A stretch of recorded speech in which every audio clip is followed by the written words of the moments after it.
Uzaliwa imekaaje na utata unatokea wapi? Mimi nimezaliwa Ujiji, Kigoma, mkoa wa Kigoma, na kabila yangu ni Manyema. Manyema ni kabila ambalo ndani yake kuna makabila madogo mengi.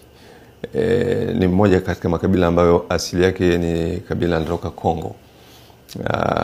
Kwa hivyo kuna makabila ambayo yanakuwa yako maeneo zaidi ya moja. Unaweza kukuta liko Kenya na Tanzania kabila lipo, au liko Zambia na Tanzania lipo.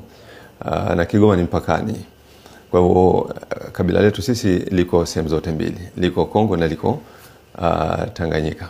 Wazazi wangu wamezaliwa Tanganyika na wamehusika kwenye kuzaliwa kwa taifa lenyewe la Tanganyika. Babangu ni mmoja katika waasisi wa zile harakati za tano toka ilivyoasisiwa, na amewahi kushika nafasi za uongozi, amewahi kuwa diwani wa tano katika enzi hizo. Kwa hivyo ni Mtanzania kwa ujumla. Na tukirudi katika ile swala uliosema la mshike mpaka nikafika mahali nikaonekana wasio raia, nafikiri zilikuwa ni tuhuma za kuhoshi ambazo pale ambapo zilipofuatiliwa zile taarifa ilithibiti, kwa sababu baada ya kuleta hayo madai na wakachukua hatua, miongoni mwa hatua ilikuwa ni pamoja na kunyang'anywa pasipoti. Nilinyang'anywa pasipoti yangu kwa muda wa miaka 5 kwa madai hayo kwamba sio raia. Lakini walipeleka vyombo vyao vya upelelezi, walipeleka watu wa idara ya usalama, idara ya uhamiaji, na wengine walikwenda kwenye maeneo yote husika. Kwa sababu walikuwa wanasema kwamba baadhi ya ndugu zako kabisa wapo Kongo, na hilo ndio lilikuwa linatia shaka na kuonekana kwamba unatakiwa kurudi kwenu Kongo.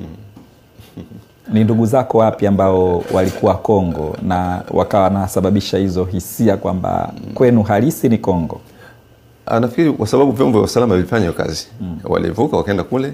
Kwa hivyo hiyo ripoti wanayo kwa ukamilifu.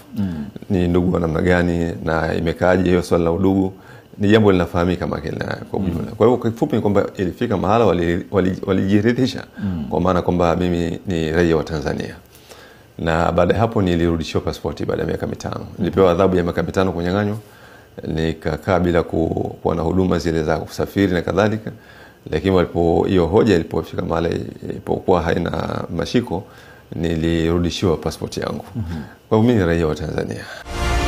One on One with Charles William.